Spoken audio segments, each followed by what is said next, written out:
Lanjutkan pembahasan kitab Tauhid itu.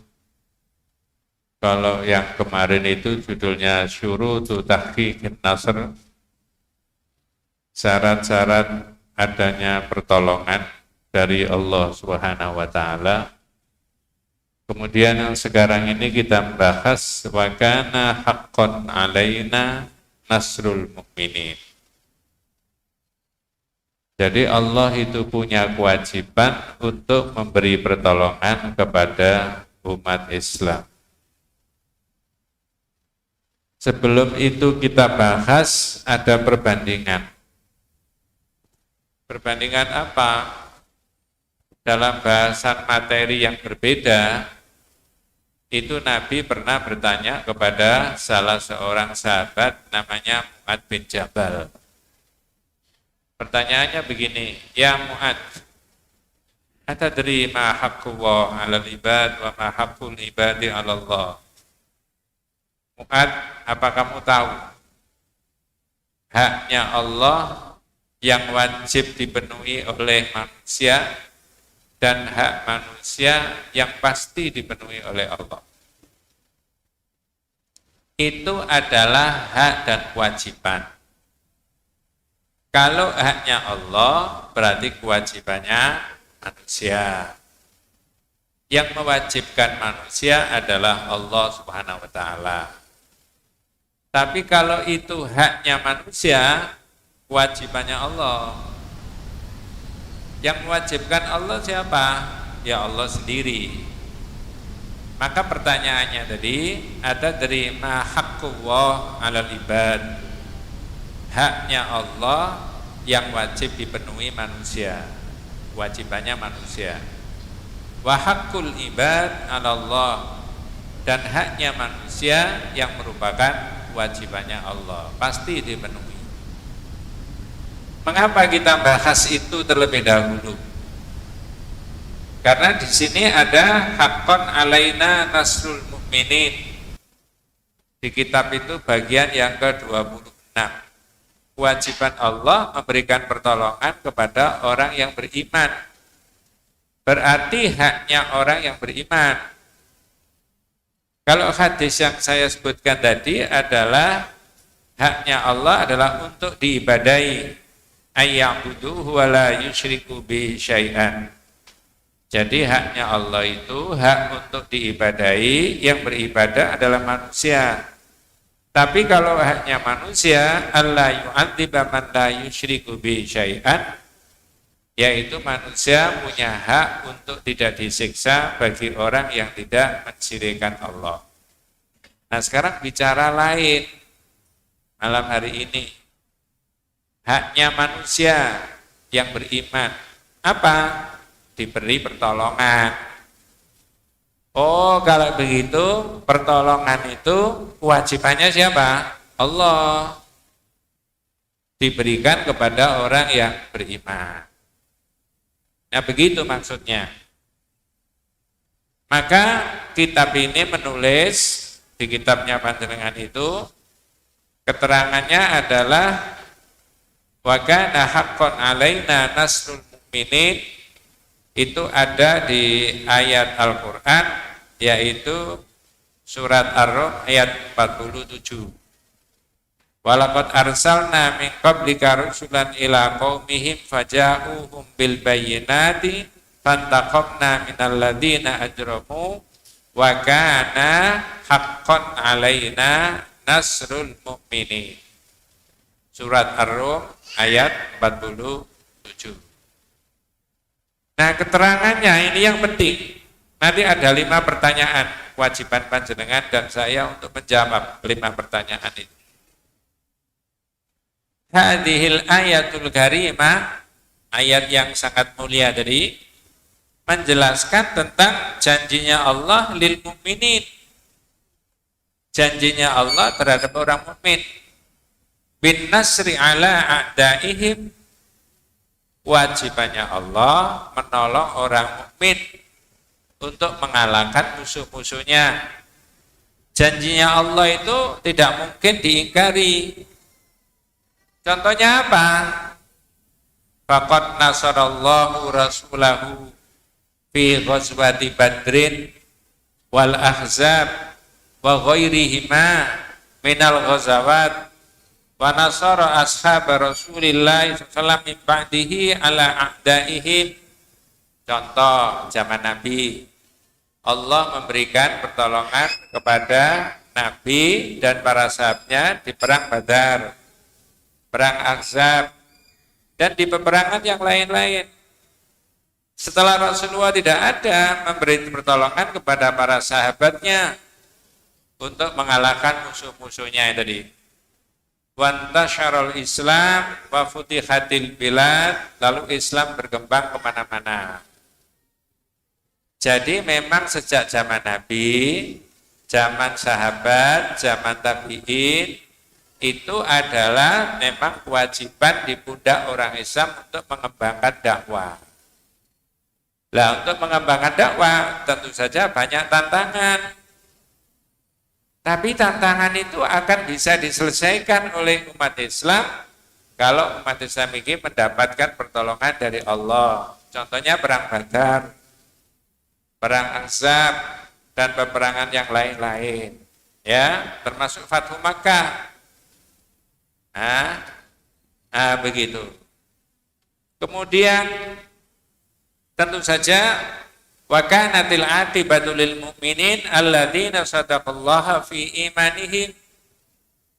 Akhirnya itu kemenangan ada di tangan orang Islam. Tentu saja saat itu dengan berbagai macam hambatan, dengan berbagai macam tantangan, bahkan ada yang jadi korban. Mengapa mereka dapat pertolongan?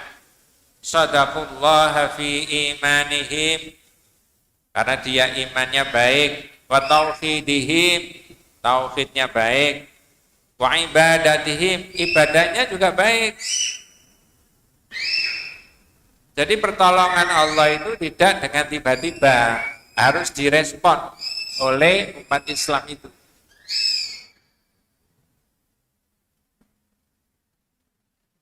Wa hadzal Qur'an, Al-Qur'an menerangkan apa? Halal mu'minin fi ghazwati Badrin. Pada waktu perang Badar, wa hum qaliluna fil adad wal iddah. Perang Badar itu Pak, orang Islam itu jumlahnya sedikit dari sisi jumlah maupun dari sisi persiapan.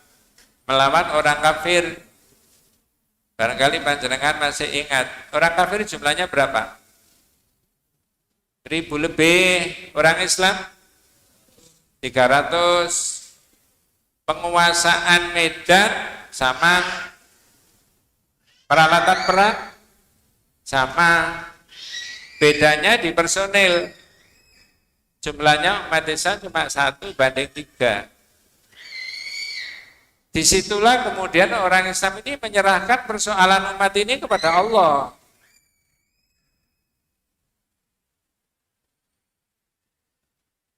Jadi orang Islam menyerahkan persoalan umat ini kepada Allah. Kemarin sudah disinggung-singgung itu. Bagaimana doanya Rasulullah, masih ingat Pak, di perang Badar? Di sini juga diterangkan itu. Sebelum Allah menurunkan surat Al-Anfal ayat 9, di kitab itu ada, idh tastaghithuna rabbakum fastajaba lakum anni mumiddukum bi alaf minal malaikati murdifin. Itu di surat Al-Anfal ayat 9. Maka dari situlah kita bisa memahami dan mengerti bahwa kemenangan ini karena diberi pertolongan dari Allah. Saya ulangi lagi Pak, doanya Nabi. Ya, jadi melihat jumlah yang enggak imbang, maka Rasulullah istaqbalal qiblah, menghadap kiblat. Madda yadahu, tangannya diangkat tinggi-tinggi, lalu berdoa. Allahumma hadhihi Quraisy ja'u bi fakhriha wa khuyalaiha wa khailiha. Ya Allah, ini adalah orang kafir Quraisy. Mereka datang dengan kekuatannya, mereka datang dengan kesombongannya untuk memusuhi engkau dan mendustakan Rasulmu. Anjiz lima wa antani, berikan yang kau janjikan kepadaku. Jadi Rasulullah ini nagih apa itu? Nagih janji. Itu tadi surat Ar-Rum tadi 47. Nagih janji. Allahumma intuhlik adil sahabatu min ahlil Islam lan tu'bad fil ardi abadan. Ya Allah, jika umat yang saya bawa ini habis, jumlahnya 300 tadi, jangan harap engkau disembah lagi di dunia untuk selama-lamanya. Nah sekarang saya tanya, doa itu boleh diucapkan oleh kita sekarang Pak? Sampai kapan? 2024 ya? Enggak, seterusnya.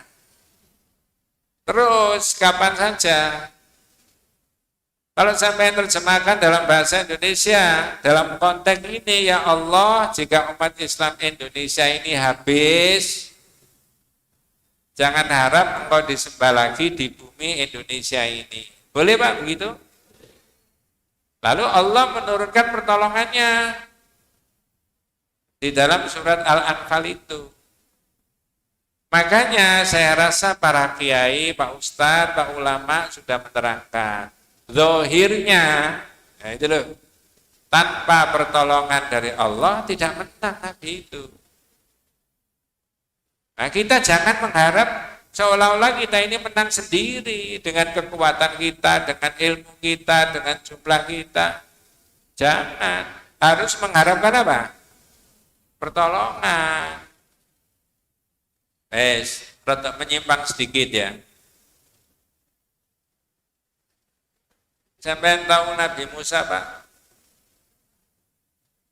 Jawabannya angel ini. Ini maksudnya, Nabi Musa ini lawan siapa? Zahirnya, kekuatannya apa kuat Nabi Musa, apa kuat Fir'aun? Fir'aun. Apakah Fir'aun ini punya kekuasaan? Punya. Punya tentara Bu? Punya. Punya duit? Kalau pakai bahasa sekarang, punya intelijen? Punya. Punya keamanan? Punya toh? Nabi Musa punya apa? Kalau Nabi Muhammad menyerahkan kepada Allah, Nabi Musa lari dalam ketakutan dikejar-kejar Fir'aun. Di dalam Al-Quran diterangkan, فَخَرَجَ مِنْهَا خَائِفًا. Maka Musa, saya potong ayatnya ya. Musa keluar dari kota itu dalam keadaan takut. Ya taraqab, waspada. Ini tentaranya Fir'aun sudah sampai di mana ya? Jangan-jangan di depan itu ada gerombolannya tentaranya Fir'aun. Nah begitu loh, waspada. Dalam pelariannya, dalam ketakutannya, berdoa. Rabbina jini minal qawmi dzalimin, Rabbina jini minal qawmi dzalimin. Ya Allah selamatkan aku dari orang yang apa? Zalim. Fir'aun itu zalim gak Pak? Caranya gimana Allah menyelamatkan Nabi Musa? Apakah Musa diungsikan ke negara yang lain? Dan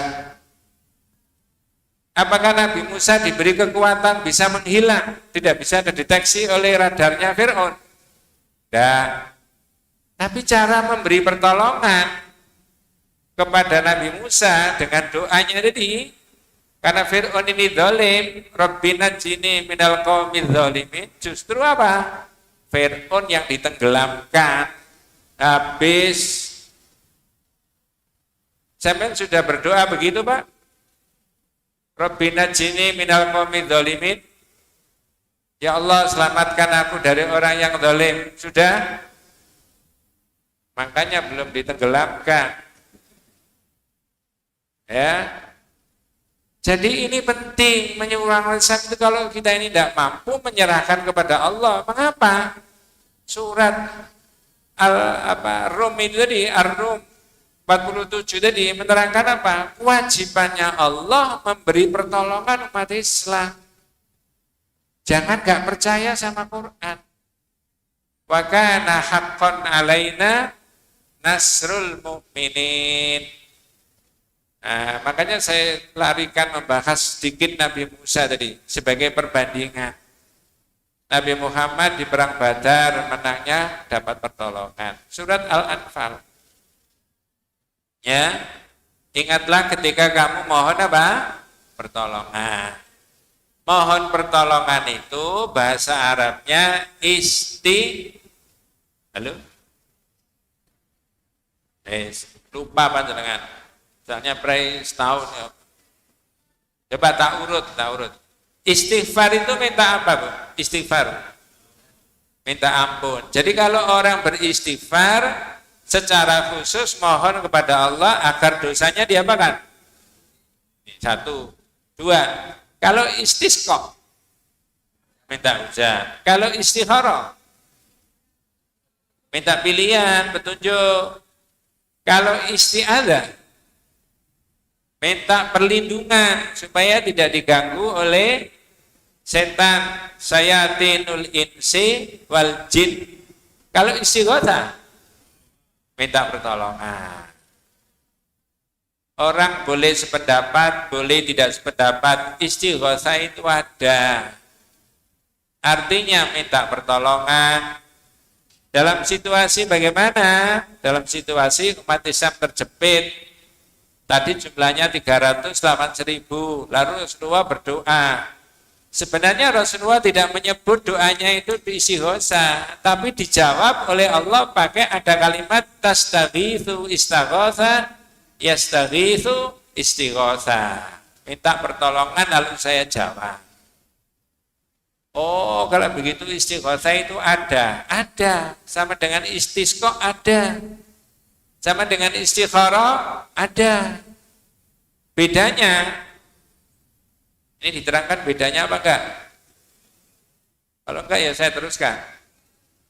Bedanya, kalau Nabi istighatsanya sendiri. Sekarang berjamaah. 1, ya. 2, bedanya kalau Nabi ada eventnya, ada masalah. Apa? Ini umat Islam terancam. Mau dihabisi sama orang kafir. Lalu Rasul berdoa tadi. Sekarang enggak sembarang dengar. Enggak cocok. Sama dengan istikharah. Enggak ada apa-apa istikharah, enggak benar. Udan terus istisqa, benar enggak? Enggak cocok, harus khusus yang diminta. Ya. Yang ketiga bedanya, mohon maaf kalau ada yang berbeda pendapat. Kalau Nabi itu mintanya kepada Allah, tapi saya menemukan di kitab-kitab buku-buku istighatsah itu, Pak. Ya, bukunya masih saya simpan. Minta tolongnya tidak kepada Allah, tapi kepada siapa? Rasul. Masih ingat bahasanya? Assalatu wassalamu alaika ya Rasulullah. Qad dhaqat khilati adrikni ya Rasulullah. Assalatu wassalamu alaika ya Rasulullah. Qad dhaqat khilati adrikni ya Rasulullah. Artinya, halo? Saya itu sudah baleni 10 kali. Semoga salawat dan salam dilimpahkan Allah kepada engkau, wahai Rasulullah. Sungguh usaha saya ini sudah mentok. Tolonglah saya, wahai Rasulullah. Boleh, Pak? Nyatanya ada. Saya ada bukunya. Jangan beli di toko-toko buku. Buku itu mesti ada lafal itu. Nanti di sini juga dibahas. Di dalam kitab yang ini itu juga diterangkan kitab tauhid. Keterangannya begini sebelum dilanjut ya. Annahu kana fi zamanin Nabi sallallahu alaihi wasallam munafiqun yu'dil mu'minin. Pada zaman Nabi itu ada orang-orang munafik menganiaya orang Islam, mengintimidasi umat Islam. Tapi zaman Nabi, faqala ba'duhum, Lalu sebagian umat Islam zaman Nabi, para sahabat ini ngomongnya gini, Qumu bina nastaghitsu bi Rasulillah. Mari kita minta pertolongan ke Nabi. Min hadzal munafiq, dari intimidasinya orang munafik ini. Rasulullah tidak ada di situ, tapi Rasulullah masih hidup. Tapi ini ngomongnya kok begitu. Qumu bina nastaghitsu bi Rasulillah min hadzal munafiq. Mari kita minta pertolongan kepada Rasulullah dari intimidasinya orang munafik itu. Ketika Rasulullah mendengar, innahu la yustaghatsu bi, innama yustaghatsu billah. Jangan minta pertolongan ke saya, Pak. Mintanya sana lu pada Allah. Bu, Pak, mudah-mudahan kita diberi umur panjang sama Allah Subhanahu wa taala ya. Nanti ada dibahas di kitab ini. Doa yang sering dibaca orang minta pertolongan ke Rasulullah itu. Tapi di tauhid tidak boleh. Tidak boleh. Nah, begitu. Sekarang kita lanjutkan. Fastajaballahu du'aahum. Doanya Nabi tadi dikabulkan oleh Allah. Coba tak selipkan sedikit. Doanya Nabi Musa tadi dikabulkan enggak? Cara mengabulkannya diapakan tadi? Ditenggelamkan. Bukan kapalnya Fir'aun yang ditenggelamkan. Siapanya? Fir'aunnya bisa. Betul, Pak. Ini serius itu. Nabi Muhammad juga begitu. Fastajaballahu du'aahu. Allah mengijabahi doanya. Jadi jangan menyepelekan doa. Ya. Wa amaddahum bil malaikah. Lalu Allah menurunkan malaikat. Yuqatiluna ma'ahum. Berperang melawan mereka. Tapi enggak bisa dilihat. Fayadribuna anaqal kuffar. Lalu orang kafir itu memenggal lehernya orang-orang malaikat tadi memenggal lehernya orang-orang apa? Kafir. Nah, 2021 ini malaikat masih bisa dipanggil, Pak? Nah, kalau sudah turun gemberuduk, terus tanya, tugasku apa, Cak? Jawabnya gimana? Ini jelas. Ya, wa yadribuna atrafahum. Dipotong tangan-tangannya orang kafirin. Ini Quran, Pak, enggak ada makna lain kecuali itu. Fadribu fawqal anak wadribu minhum kullabanan. Maka penggalah leher-lehernya orang kafir dan ujung jarinya itu potong. Yang perintah Allah ya terserah. Itu tentaranya Allah kok. Mau dipotong lehernya, mau dipotong ujung jarinya, dan seterusnya. Wa kana min du'ai Rasulullah fi ma'rakati Badrin. Doanya Rasulullah pada perang Badar tadi sudah saya sebut. Saya lewati aja itu. Berikutnya keterangannya. Wa naral muslimin al-yawma yaqudun al-ma'arik da'da'in fi aktsaril bilad. Sekarang Pak, ini kata kitab ini.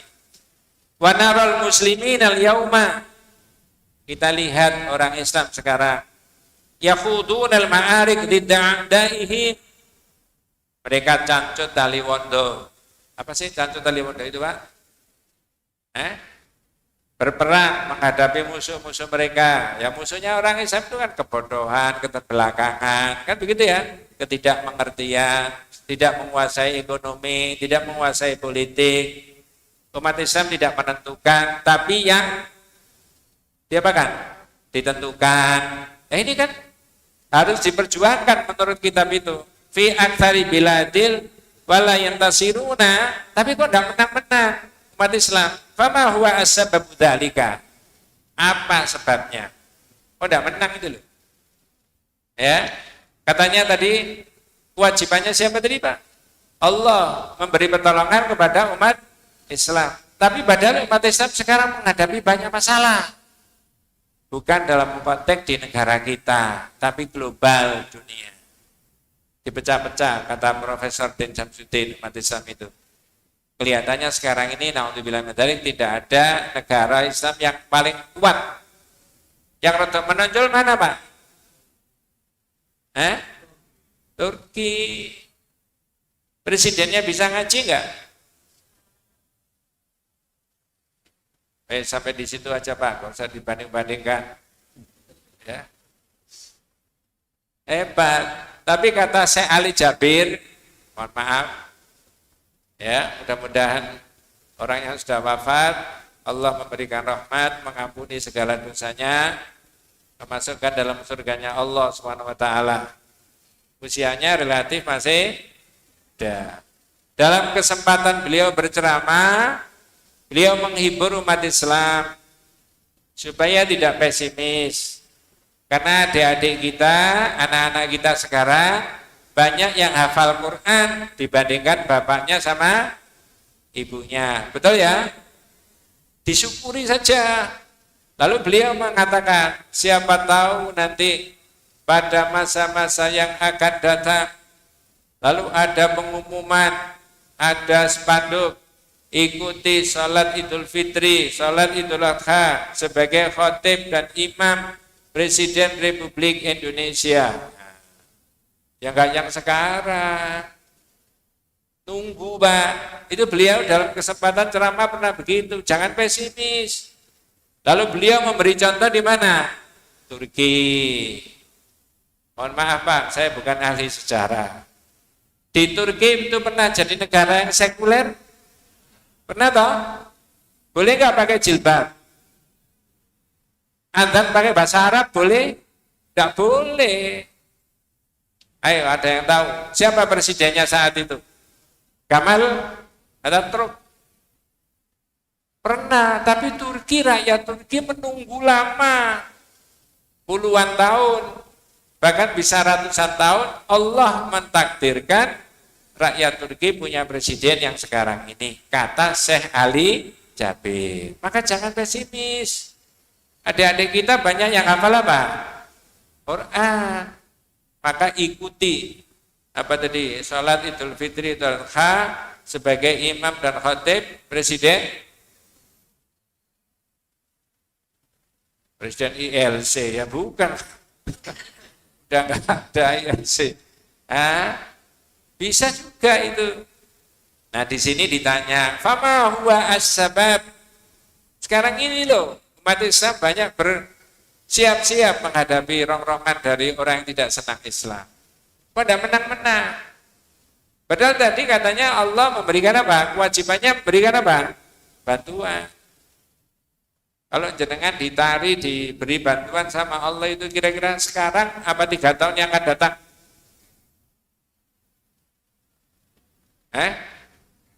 Masa sadek saknyet ya? Iya, gitu loh. Lalu pertanyaannya, apakah Allah itu mengingkari janjinya kepada orang mukmin? Apakah Allah mengingkari janji? Tidak. Yang kemungkinan mengingkari janji itu siapa, Pak? Manusia. Ada nggak manusia itu janji-janji tinggal janji? Janji-janji tinggal. Kalau Allah dipenuhi nggak janjinya? Yakin ya? Nah itu fama huwa as-sabab. Ya, lalu ada 5 pertanyaan. Wa nas'alul mujahidin. Coba ada 5 pertanyaan sampean jawab. Katanya minta pertolongan dari Allah. Tolong dijawab pertanyaan ini. 1. Hal ista'adu bil imani wa tauhid alladzaini bada'a bihima Rasulullah da'watahu fi Makkah qablal qital. 1 pertanyaan. Apakah umat Islam itu sudah mempersiapkan iman dan tauhid? Apakah sudah kuat iman dan tauhidnya umat Islam? Yang seperti dilakukan oleh Rasulullah mendakwai para sahabatnya di periode Mekah, itu yang dikuatkan dulu apa? Iman dan tauhidnya. Lalu umat bisa bersatu. Nah, makanya para ulama itu Bu punya rumusan fasyahadatu bimaknaha wajibun wa muqaddamun ala sairi arkanil Islam. Syahadat dengan maknanya yaitu tauhid tadi hukumnya apa? Wajib dan harus didahulukan di atas seluruh rukun Islam. Saya beri contoh. Coba jangan ikut memikirkan Pak. Saya beri contoh hadis. Nabi mengatakan begini. Ini contohnya tentang riya. Riya yang kemudian bisa nilai pahalanya nggak ada. Diberi contoh. Rajulun yusolli fayuzayyinu sholatahu lima yara minna dari rajulin. Saya ulangi. Rajulun yusolli fayuzayyinu sholatahu lima yara minna dari rajulin. Orang sholatnya diperindah, diperbagus, diperlama karena dia tahu dilihat apa? Orang. Nah, sekarang tanya, kalau sholat yang model begitu itu ada riyanya enggak? Dapat pahala enggak? Tidak dapat. Berarti ibadahnya itu kecampuran dengan apa? Syirik, riya. Nah, berarti sebenarnya umat ini dan rakyat ini diterangkan tentang sholatnya dulu apa tauhidnya dulu? Mestinya itu loh. Tauhidnya. Supaya sholatnya tidak ada syirik. Perjuangan juga begitu. Ya. Tapi di masyarakat dakwahnya itu kan tidak begitu, Pak. Sholat, zakat, infak, sedekah, haji, wakaf. Diopeni, iya kan? Tauhidnya kita itu diopeni enggak? Dikuatkan enggak? Masyarakat dan pemerintah ikut campur tangan masalah tauhid? Enggak. Ikut campur tangan masalah haji? Ya, zakat? Wakaf? Mengapa? Ya. Kalau saya tauhid mestinya, kalau mau jadi baik, maka ditanya sama Jamil Zainu tadi, hal ista'adtu bil imani wa tauhid. Apakah sudah menyiapkan dengan kekuatan iman dan tauhid itu? Alladzina bada'a bihi ma Rasulullah dakwatahu. Dengan iman dan tauhid tadi, Rasulullah memulai dakwahnya. Satu, pertanyaan yang pertama. Dua, hal akhadhu bisabab alladzi amarahum bihi rabbuhum. Apakah mereka umat Islam itu sudah memulai dakwanya juga dengan memakai sebab-sebabnya? Karena kemenangan itu tidak bisa hanya dengan berdoa saja. Di situ ada perintah surat Al-Anfal ayat 60, wa'iddu lahum mastata'tum min quwwatin. Maka persiapkanlah untuk menghadapi mereka dengan segala apa? Kekuatan. Kekuatan apa, Pak? Coba kita tanya dengan. Tidak dalam pertanyaan yang kedua. Saya aturi perbandingan. Al-mu'minul qawiyyu khairun wa ahabbu ilallah minal mu'minid dhaif. Orang mukmin yang kuat itu lebih baik dan lebih dicintai oleh Allah daripada orang mukmin yang lemah. Halo? Pertanyaannya begini. Kuat apanya? Jangan pilih. Satu, kuat imannya, kuat ilmunya, kuat organisasinya, kuat dananya, kuat politiknya. B, nomor 2, kuat imannya saja. Pilih A apa B? Coba silih gede. Saya ulangi. Al-mu'minul qawiyyu khairun wa ahabbu ilallah minal mu'minid dhaif. Orang mukmin yang kuat itu lebih baik daripada orang mukmin yang lemah. Yang saya tanyakan, kuat apanya? A, kuat imannya, kuat ilmunya, kuat ekonominya, kuat politiknya, kuat jaringannya, kuat organisasinya. B, kuat imannya saja. Ya terserah sampean, Pak. Kalau jenengan baca di Riyadhus Shalihin, karena hadis itu ada di Riyadhus Shalihin, syarahnya Syekh Al-Utsaimin. Al-Utsaimin berpendapat cuma kuat imannya saja, Pak. Tapi kalau ada orang tanya, Pak Ustaz, orang Islam nggak perlu kuat ekonominya, perlu. Tapi untuk ngerti ekonominya itu kuat, tidak perlu hadis. Saya ulangi, ini rada krusial.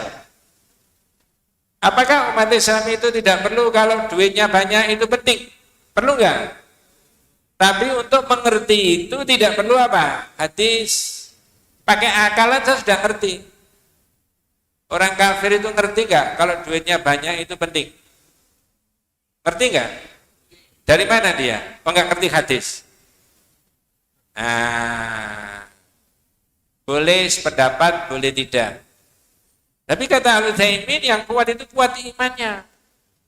Tapi kuat ekonominya, kuat ilmunya, kuat politiknya, tanpa hadis sudah mengerti. Pakai apa? Akal, pakai pikiran, pakai ilmu, pakai ini. Itu loh. Nah, jadi kalau imannya itu sudah kuat, lanjutkan berikutnya. Oh, kalau begitu perlu persiapan menghadapi orang kafir. Nah, persiapan menurut ini adalah kuwah itu fassaraha Rasulullah birrabyi. Namanya persiapkanlah untuk menghadapi mereka itu dengan ar-rabyu. Ar-rabyu itu bahasa Indonesia yang melempar, bisa memanah, bisa menembak. Saya beri contoh, mohon maaf, ini enggak ada hubungannya dengan zakiyah. Ngerti maksudnya? Zakiyah itu kan yang mempopulerkan siapa? Ahmad Albar. Iya, ada hubungannya dengan zakiyah. Bayangkan Bu, orang Islam sedunia, jangan sedunia, saya Indonesia, Islam. Gak ada yang bisa nembak, gak ada yang bisa mana, gak ada yang bisa perang. Gampang gak dikalahkan kira-kira? Ini bukan mengajak perang, enggak. Tapi Nabi mengatakan persiapan menghadapi mereka itu umat Islam itu butuh pinter. Kalau nggak pinter, orang kafir itu kuat, orang Islam diapakan? Coba tak potong dulu, ini sudah Isya Pak ya. Tak potong. Dulu ada Paus Yohanes Paulus II datang ke Indonesia. Ketemu sama Pak Kiai dari Jogja. Paus Yohanes Paulus tanya sama Pak Kiai, Pak Kiai, di Indonesia itu kok bisa rukun ya antara orang Islam, orang Kristen, orang Katolik, orang Hindu, orang Buddha. Apa sebabnya? Kalau jenengan dan saya, apalagi profesor yang ditanya, jawabannya berdele-dele. Pak Kiai, waduh pinter, enteng tapi mematikan. Apa jawabannya? Ya karena di Indonesia itu umat Islam masih mayoritas. Ngerti maksudnya Pak? 85%. Entah bagaimanapun kenyataannya 85%. Masjid di mana-mana dibangun. Semuanya serba syariah. Syariah temenan bukan pakai syariah. Bayangkan kalau umat Islam tinggal 20%. Naudzubillah min dzalik. Orang kafir tambah wani enggak kira-kira? Contohnya gitu, betul. Ada enggak di belahan dunia sana umat Islam yang tinggal 5%, 7%? Mohon maaf, naudzubillah. Lalu dipersekusi umat Islam. Ada enggak kira-kira? Ada. Jadi jaminannya kalau umat Islam itu mayoritas akan jadi rukun. Karena Islam tidak mengajarkan diskriminasi mengenai itu. Nah, ya. Kemudian yang ketiga pertanyaannya, hal da'au rabbahu wa'afradu bidu'a indal qital. Apakah umat Islam itu tetap mengisahkan Allah dalam segala event perjuangan? Ya, jika tidak, inilah kelemahan yang dialami umat Islam. Kata kitab ini. Yang keempat, yang terpenting, hal mustami'una wa mutahabuna fi ma bainahum. Apakah umat Islam, ini yang penting Bu, yang nomor 4, itu mereka itu bersatu? Apakah umat Islam itu saling mencintai? Itu kelemahan Pak. Walaupun 90% kalau nggak bersatu, tidak saling mencintai, ini kelemahan apa kekuatan? Ada tak orang lain berusaha untuk memecah kekuatan umat Islam? Caranya memecah gimana? Ada nggak kemungkinan yang satu diangkat, yang satu diinjak? Itu sudah terjadi apa belum? Sampai termasuk yang diangkat apa termasuk yang diinjak? Apa diam aja? Ini nggak provokasi tapi memberikan keterangan supaya umat Islam saling apa? Bersatu, saling mencintai. Nanti panjenengan ketemu ada nifakul akbar, munafik besar. Salah satunya, kalau pakai bahasa kita, cirinya munafik besar itu senang kalau saudaranya umat Islam yang lain terpuruk. Saya ulangi, salah satu cirinya munafik besar, yamilu ilal kufr, mengarah pada kekafiran, itu senang jika ada umat Islam yang lain apa? Terpuruk. Padahal sama-sama saudara. Sesama saudara umat apa? Islam. Inilah maka pertanyaan-pertanyaan itu dikemukakan oleh Syekh Jamil Zainu, ya, untuk mengapa kok tidak menang-menang umat Islam itu. Padahal Allah tadi menjanjikan akan memberikan apa? Kemenangan. Yang salah bukan Allah, tapi kembali kepada kita sendiri. Wallahu a'lam. Mudah-mudahan kita semuanya senantiasa diberikan nikmat barokah dari Allah Subhanahu wa taala. Adanallahu wa iyyakum ajmain. Kita tutup dengan doa kafaratul majlis. Subhanakallahumma wa bihamdika asyhadu an la ilaha illa anta astaghfiruka wa atubu ilaik. Assalamualaikum warahmatullahi wabarakatuh.